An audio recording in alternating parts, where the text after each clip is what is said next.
what you're probably thinking, man. I can guess it. Another episode 51 video?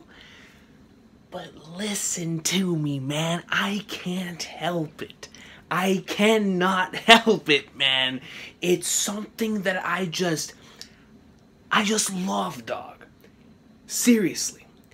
I don't know what Madhouse put into this episode. I don't know what Togashi was on whenever he made volume 11.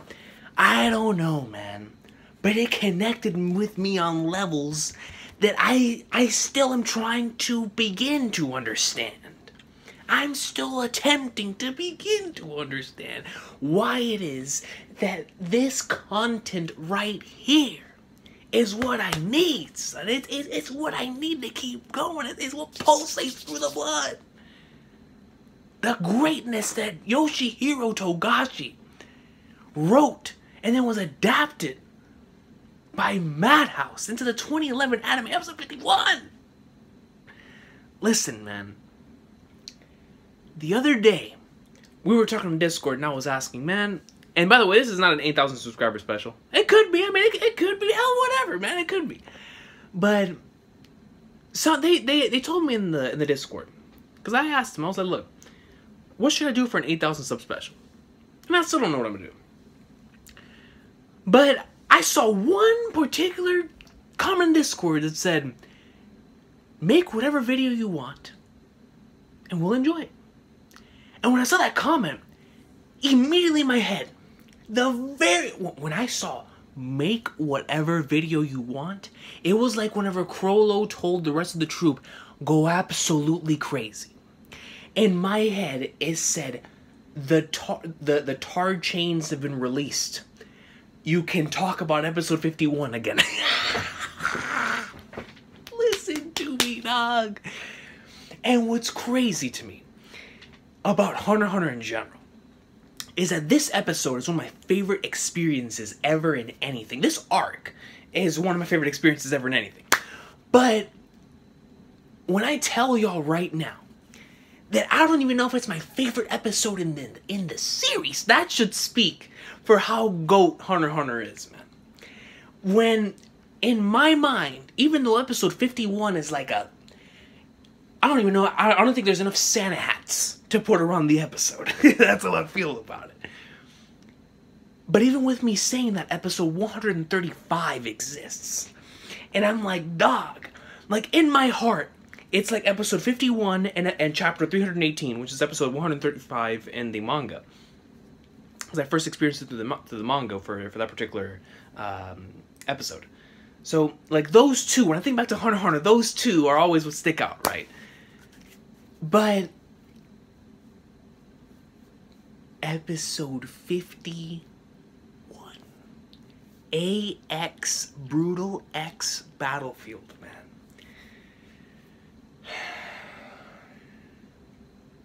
You know, Yorknew in itself is addicting. It's an addicting experience, man. I'll never forget the first time that I watched it, because if y'all were around back then, and if you weren't, then I'll go ahead and tell you. Back whenever I first made the channel, I had mainly stuck with like the same series. I was mainly doing big three reviews every single week, and then I would do additional discussions if I felt necessary, especially for One Piece and Bleach. I used to discuss those series a lot. And then Kill la Kill came around, and I really, really enjoyed that, and I was trying to find another series to watch. Or I think Hunter x Hunter came before Kill la Kill, but anyways, I got into Hunter x Hunter in like September or August of 2013. And I was enjoying it so much in the Hunter exams that I was doing post-reaction videos similar to the way that I did the Monogatari videos. Except for the Monogatari videos, I did them all, of course, in like compilations. Like it was like one massive video. For Hunter x Hunter, though, literally I had some videos titled Episode 9 Thoughts, Episode 10 Thoughts, and it continued that way as I continued progressing through the series. And then there was like a stopping point somewhere. I think it was like in the Zoldyck family arc. I barely watched any anime for like a month or two. I just mainly went through my manga stuff, and I was mainly doing the NaNoWriMo that I always participated in November, and December is very busy. So I got back into it in January. And in January, I went to the Heaven's Arena, which is what really, really got me addicted into the series. But Yorknew, man. Yorkshire.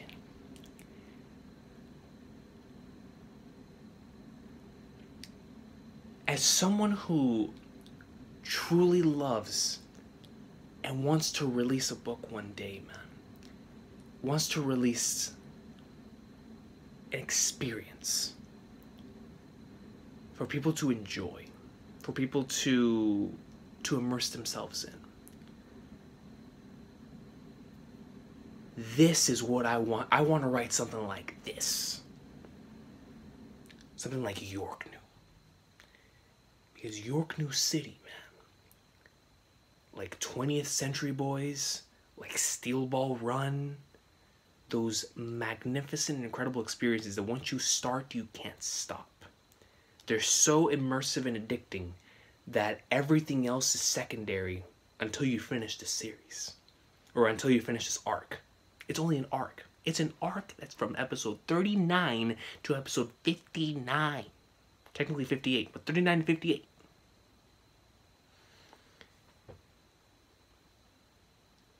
One of the most addicting, page-turning experiences, even if you're watching the anime. Even while doing rewatches, you can't help but continue turning through and keep going. It's like Togashi just nailed like an addiction and some sort of drug inside of Yorknew and said anybody who watches this won't be able to stop. And that was especially the case for me, man. Almost 5 years ago, or no, more than 5 years ago now, I sat down and watched this magnificent arc in one sitting, bro. I had that day off from work. It was Martin Luther King Day. One of the greatest experiences ever, man. And like, still to this day, it's so hard for me to choose between this arc and Chimera. And that's why, like, I joke around a lot of times when people ask me, you know, in my favorite arcs list or my favorite series list, and I just put Togashi, dog. Like especially when people tell me my favorite arcs, I'm like, yeah, it's this, and then Togashi, and then this, and then like, with Togashi, what was that? I'm like, well, brother, everything's ever written. I mean, I can't choose. My man's written too much greatness. I can't choose.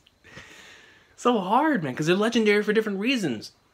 Yorknews go for this reason, Chimera is amazing for this reason, Great Island's amazing for this reason, the 13th Chairman election is amazing for this reason, the current Dark Continent arc is amazing for this reason, the Dark Tournament, Chapter Black. I don't know, man, it's Togashi, dog. It's Togashi, man. And so, but staying back on episode 51,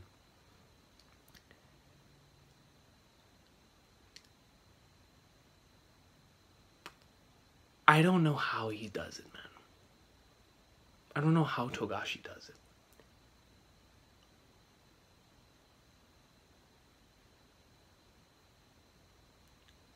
In those other series that I talked about earlier, and they're full series, guys, full series, I can think back to key moments in both of them in the middle. Beginning, middle, middle-ish. Where, even as addicting as it was, I reached that one point to where, even though it didn't feel like it was building up to it, when it happened, I was like, holy super, they're flagners, and I called the author a genius. I did it for Urasawa, I did it for Araki, in Steel Ball Run, and in 20th Century Boys. I'm not going to say what part, but just in case if you guys, like Steel Ball Run, of course, there's a lot of JoJo anime onlys out there, and then for 20th Century Boys, hopefully one day that gets an anime, and more people can get into that. So I won't be saying any spoilers for those two, but there was like a certain scene in both of them that still reigned really high for me in those series, because that was like that key moment to where right after that it was over. I was like, yo, this is godly, this is GOAT. But it's something that is dead in the middle of the arc or in the story. Like I said, beginning, middle, later, middle, whatever. But once you see it, you're like, holy flagnards. And for me, that's episode 51 in Hunter x Hunter. In the middle of this phenomenal arc, in the middle of the insanity of everything that's going down, and plots going here, and plots going there, and the intensity, the tension in the situations, the incredible character moments as they lead into those intense situations because of the character moments, the insanity, man. I mean, this episode comes right after episode 50, man.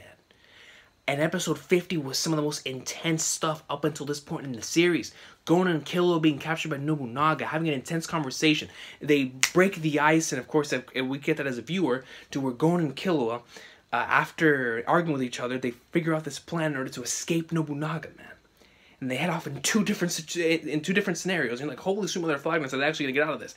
And it's just, it's one of those things where you're just holding your breath for like 5 years. And same thing earlier on in the episode, whenever they enter their base, and they're and Pakunoda is talking about, yeah, no, they're good, they're telling the truth, and then you have Nobunaga and Finks not believing in them, and then going to see Hisoka, and then thanks to the other member, and this way Togashi's a genius to be right.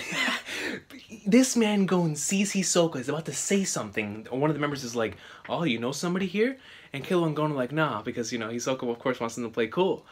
And so, because of the arm wrestling contest earlier on in the arc, which everybody thought was, especially for me, I was like, yo, that was just to show off the strength of, or just to show off the troop, like that Gon actually met up with the truth. And when Gon initially met up with Shizuku, I thought that was like one of those tense moments, like, holy flagman, something could happen right now. And it ended up being that. But what it did end up being is a scapegoat here, where because of that arm wrestling match, whenever Gon saw Hisoka, they would think that he gasped because he saw Shizuku. And I was like, alright. Alright. But then you get this episode, man.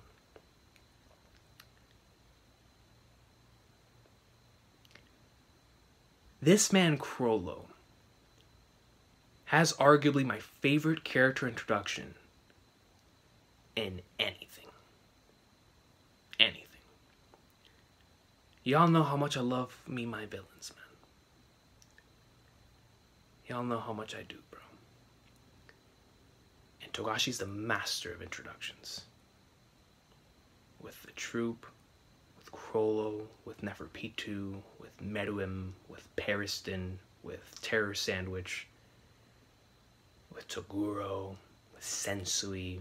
He's done some phenomenal stuff with just introducing said characters. When it comes to Crollo, man,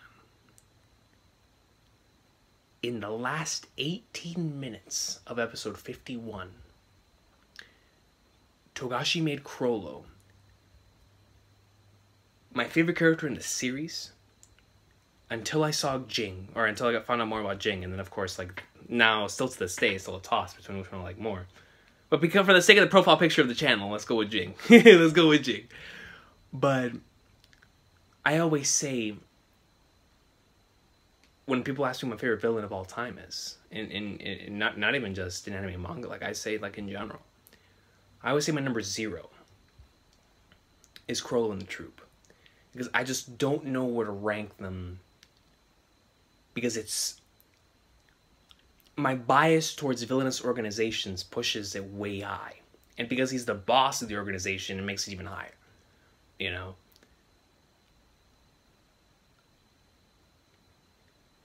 This episode right here, man. I don't know what Togashi was thinking when he created Crollo's character design for this episode. With the suit, keeping the earrings, putting the bandana right here, and the hair coming down. But it is the freshest character design I have ever seen, and it hasn't been touched since. And there's been some that come close. There's been some beast character designs. But this is the simplest, most incredible character design I've ever seen for a boss of an organization, bro. Y'all know how I am about my suits. I love suits. I love wearing them. I love seeing others in suits. But the way that my dog Crollo was rocking the suit, it made me want to buy 10 suits. That's how GOAT my guy looks in the flipping suit, bruh. Look at him, straight chilling.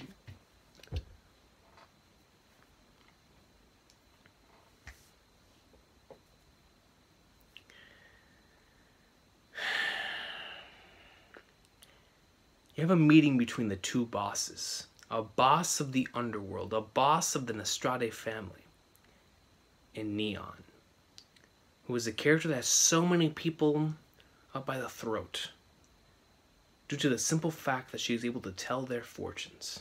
And everyone cares about their futures. Everyone cares about their fortunes. And because of that, her father uses her as leverage in order to get over everyone else. And everyone's protecting her and protecting Neon and protecting Neon. And so when she finally escapes from their protection, she runs into the boss. Into the boss of the very people whom she's being protected against. Now, instead of this being a moment of holy flagnards and tension, the way that Togashi sets it up, it feels like because they're both bosses, you have, which is why I love that line whenever Chrollo says, "Oh, my friends call me Dancho, they call me boss too." And so you have two bosses, and you feel like Neon feels more at home and more friendly with Chrollo than she does anyone else. And it's so fascinating to me. Because up until that point in time, whenever I had seen a leader of a villainous organization, they'd always, especially in Hunter x Hunter, because in Hunter x Hunter, the main basis of showcasing strength is through fear. There was none of that here. At all. And this is coming from the main boss, the main antagonist of the arc. There was not even an ounce of fear. And it made it so fascinating to me that that was not the case. Because like I said, especially in Hunter x Hunter, fear and aura, especially in Yorknew, had been very, very prevalent. You know, certain characters and feeling certain bits from aura and just being so shook from the aura that they would back away.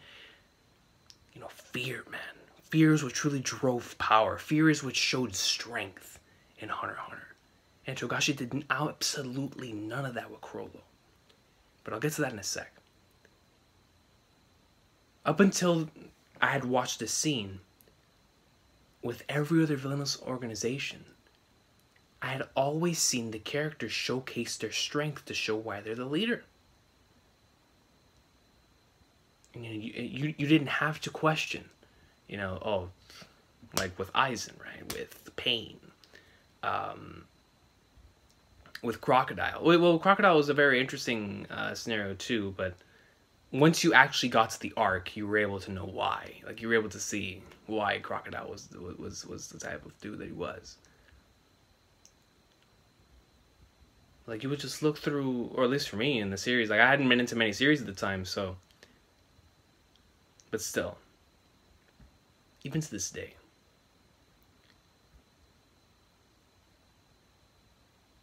The fact that this man, Togashi, was able to make Chrollo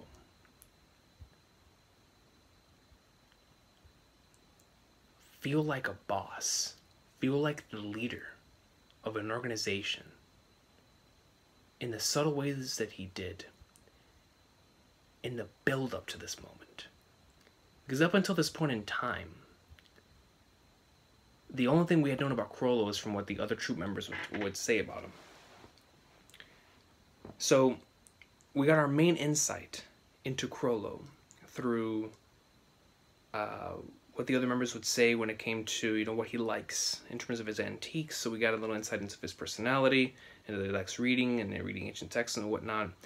You got a bit of his insight whenever they would speak about the rules that he had set in stone for the troop. Then, of course, whenever Hisoka. Just Hisoka's presence in the troop in of itself. The only reason why he's in the troop, as told Kurapika, is because he wants to fight the boss. And we know that Hisoka only has interest in extremely strong opponents, or opponents with a lot of potential. So, up until this point in time, we'd only seen certain characters that he had felt that way, and they're all goats. So that in turn showed you that this man Chrollo was worthy. And that he was damn sure, that this man was OP. You just knew that he was powerful. Which is exactly why I love that Togashi didn't need to start off and showcase that. He didn't need to showcase like a rain of nen coming down of showing how strong Chrollo is. Instead, he went through the approach of showcasing Chrollo's insane ability to blend in to any given situation. And not just blend in when it comes to the way that he dresses, and the way that he looks, and the way that he acts. X, which shout out to, what's his face? Mamoru Miyano, Chrollo's voice actor, for doing such a splendid and phenomenal job with this episode. Or with Chrollo in general. Because that's the voice of Chrollo to me, right? But was seriously being able to range and act in all of those different sequences in this episode. But by being able to showcase Chrollo's situational awareness and ability to, no matter what the situation, seem like he's in absolute control, to me showcases more competence and ability than anything. Than any amount of strength and or showcase of power could ever have. And it's just so... It still interests me to how he was able to do it. Because at the end of the day, when you look at it from simply a structure standpoint, it was just a date. It was Chrollo going on a date with Neon. And because of this date, we were able to find out so much about this character. And what was fascinating to me is that we knew absolutely nothing about my man's past. Which is usually the number one thing utilized when it comes to attempting to empathize and humanize a villain, is their past. There was none of the sort here. When it came to that. And that impressed me so much, man. It still does. It still does.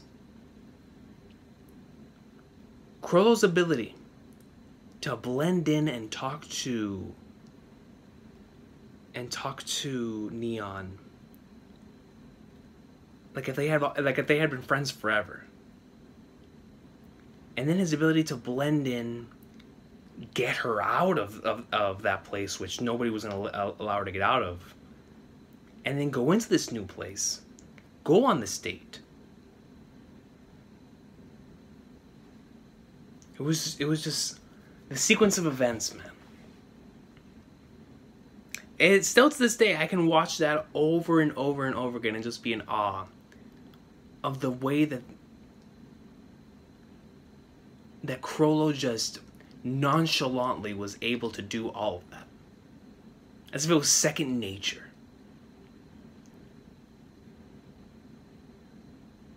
Because this took place in the middle of the arc, we had been introduced and shown off to almost all of the other troop members and how they are. And immediately on Chrollo, you knew he was different. There was just something different. And the craziest part about it is that he wasn't even acting like himself. It was like a more of an outgoing version of who he is. You know, acting and putting on this performance from Neon. But through that same performance and through that act, you were able to learn so much more about him. So let me get into the scene, man. Let me get into the scene that changed my entire view on storytelling in a way that before this point, only Blackbeard's People's Dreams Never End speech did. Which one day I'll talk about that. You know, before this episode, and once again, this is why I say that this episode works so well because of the content that's leading up to it. In episode 50, we had seen Nobunaga cry while talking to Gon, while they were doing their arm wrestling contest. And he was crying because, and for us as viewers, we had been led to believe that Nobunaga was crying due to the simple fact that he got along so well with Logan. He even said that. He was like, yo, no one knew him better than I did. Even before we created the troop.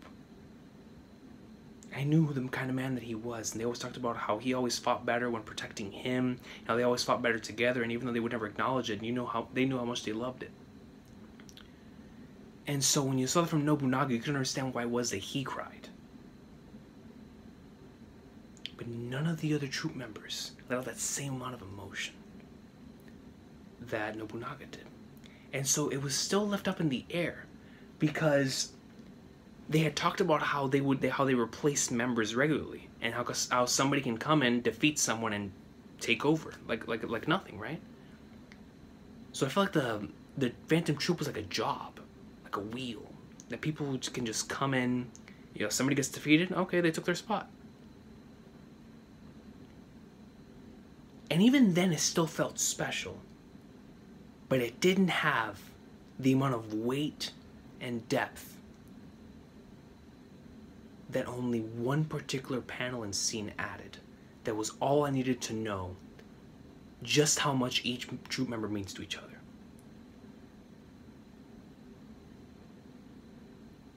When Chrollo's reading his fortune, and he realizes the truth about what actually happened to Vogan, and that tear comes down his eye, in that one instance, it became 100% clear to me. This man truly cares about his people, about his friends. And in turn, it showed me the brotherhood that they have and how they truly knew each other. Because in episode 50, we had seen Shalnark and Franklin and of course Nobunaga talk about Uvo and the type of person that he was and how they should have been there with him and whatnot.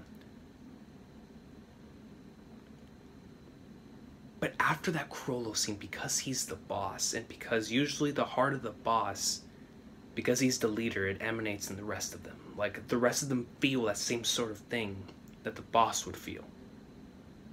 You can see the culture that was built there in the Phantom Troop of Brotherhood. Whenever he let out tears, man, tears.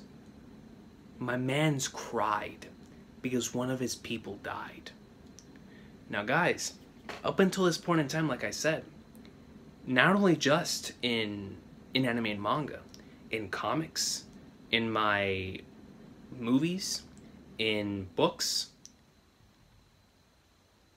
so much of the time, I would see how villains, whenever the people in their group would die, they wouldn't give a flying flag. Or sometimes the villains, sometimes the main leader of like a villainous group like this would kill them themselves.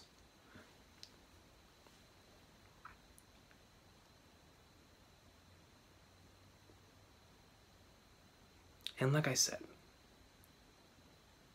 because of my bias towards villains, and how much I love them and how much I love the way they're written,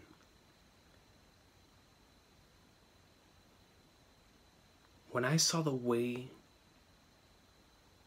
that that Togashi executed Chrollo's introduction in the manner that he did, it's something that still stuck with me to this day.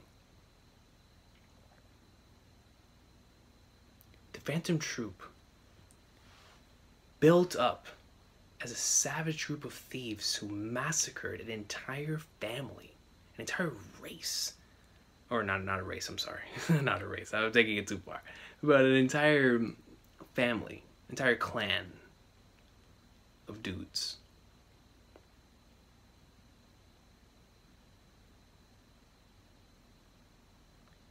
And it's why I love that speech that Gon gave right before in episode 50.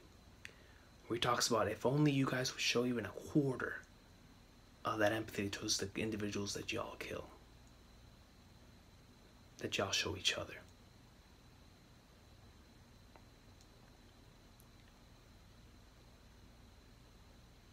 And that was amplified when Chrollo cried. Especially when you see the end of the episode. Because it's truly an us against the world mentality. And I think that's what makes the Phantom Troop so relatable and likable, man. Because you can truly see the Phantom Troop. You can see Chrollo being the main character of his own story. And I read this comment the other day. It was talking about their favorite villains. And how their favorite villains are usually the ones that you could see as being the main characters of their own stories. And I thought that to be very, very fascinating. And you can definitely apply that to Chrollo and the Troop. Because they have that same... They have some of the strongest bonds I think I've ever seen. when it comes to just a group of friends. It just so happens to be that they're thieves and murderers in the process. And just the mixture of that is just so fascinating to me still to this day. I don't know how Togashi was able to pull it off. These dudes that are supposed to be so despicable due to the things that they do, I can't help but love them. I truly can, which is why I'm so fascinated with villains, man.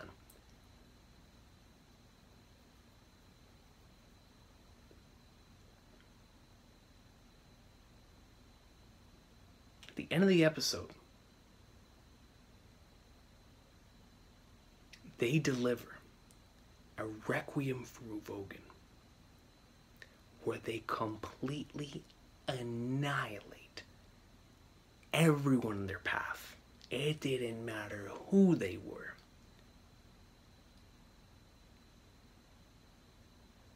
All going back to what Gon said. But the troop doesn't give a flying flag, nerds. Because their love for each other goes beyond all of that. And so because that's what Uvo would have wanted, they did it. And they didn't just do it, they did it with pride.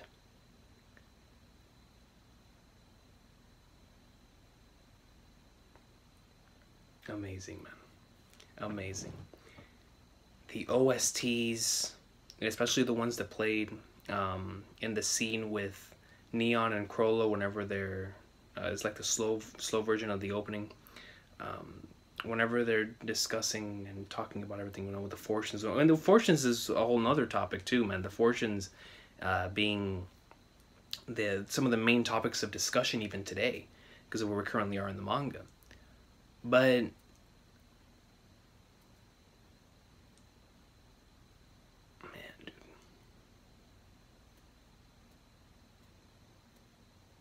it's incredible to me that Togashi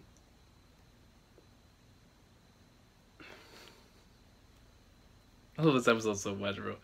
Yo, when Crollo goes and he's walking with Neon and they're walking out towards outside of the places they were in after being in the elevator, which that was a phenomenal scene. I love that scene in the elevator. The way that it's shot, the atmosphere, it's so nice. And the shot of the outside and the night sky, it's so cool. But when they leave and Crollo knocks her out, he does it so fast that they have to take the dial and slow it all the way down just to see his hand do this. Because they can't capture his hand. They have to capture his hand going like this. Like they have to capture the motion blur of the hand because it's going so fast they can't even capture the hand itself. That goes beyond anything that we had seen up until that point in time. Only flag darts. But it's just the way the Crollo acted in that point in time, as if it was second nature. Like I said, man, my man's anyone and any of the other troop members from what we had gathered, they would not have hesitated even in the slightest to have killed Neon right there. But not Crollo. Crollo instead knocked her out and called the attention of everyone else there so he can get out. And I was like, holy flagnards. And then he realizes that someone on the camera was pursuing him. Leaves blood behind from another person there. And then we see the indoor fish. And just that sequence of events leading up to it, getting an insight into what Crollo's ability can be. And the flipping thing opens, Requiem plays, the legendary music hits, Riot hits. It's the only time in the entire series where an OST, other than the ending, continues playing all the way through. Because this is the Phantom Troops episode, man.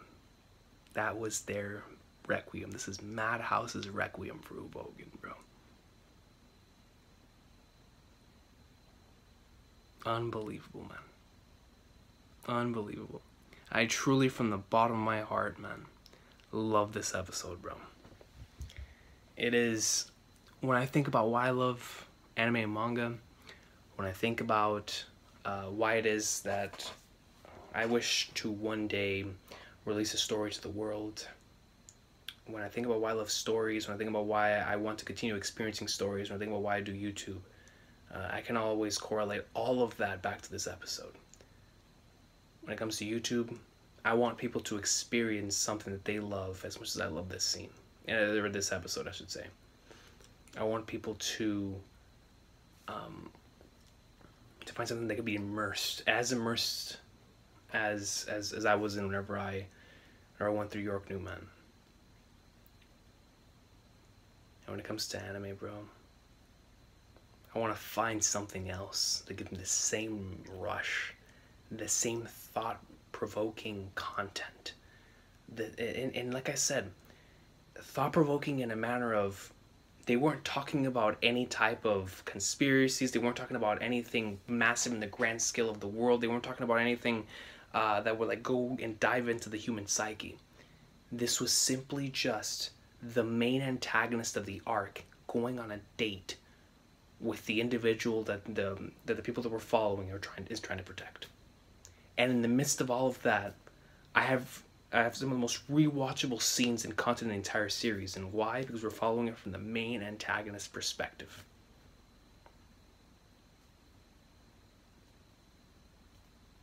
Seeing how he acts, knowing how he is, and knowing that he's the boss of the Phantom Troop. Dog, man.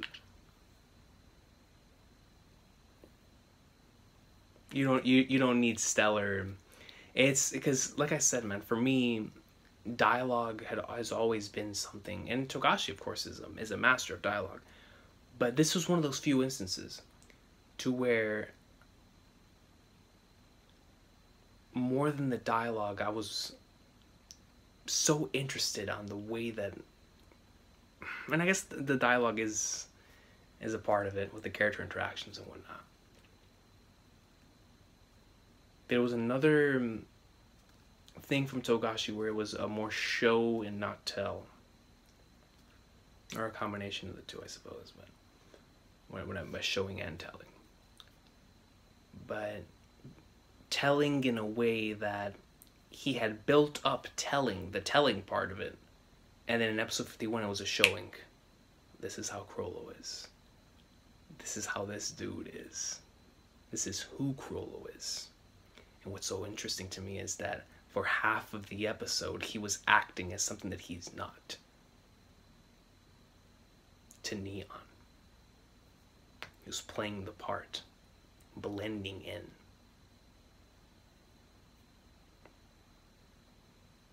Amazing, man.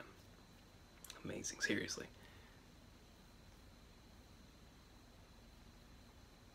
When I think about like why it is that I want to experience more stories and more series, regardless of the medium, I always want to find moments like this. Moments that stick out to me, that will probably stick out to me until the day I die. Because that's just how impactful it was to me as a person, man. As a human being. Sitting down and watching this greatness. This impacted me on such a level that still to this day it's there. 5 years later it's there. And it's not just on an inspiration from a writing standpoint. It's from a person-to-person standpoint, man. Like, I'm not sitting here and telling you that what the troop does is all 100% good or whatever. It's the same argument you could put up for Griffith and whatnot, right? What I am telling you is that behind every single act, there is a story behind it.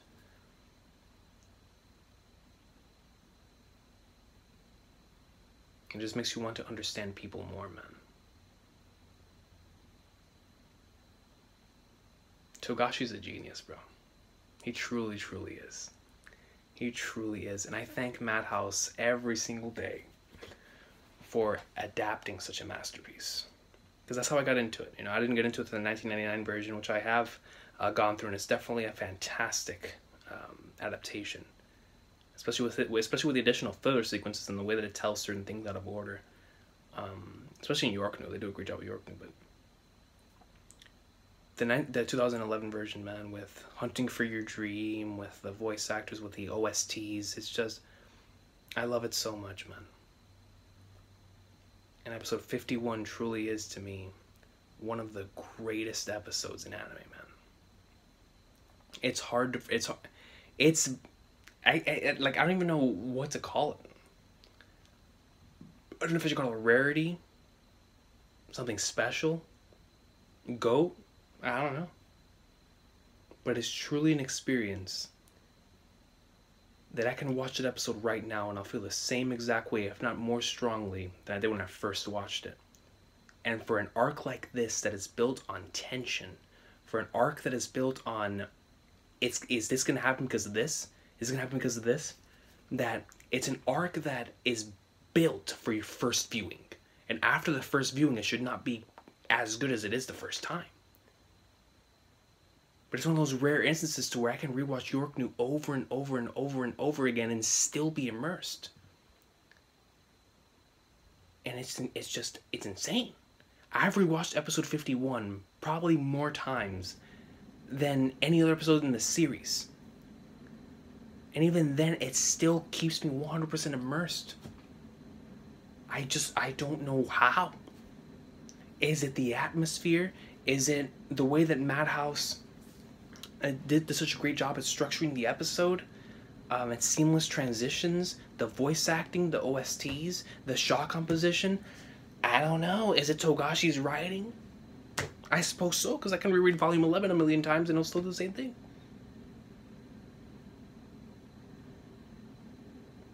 Greatness, man.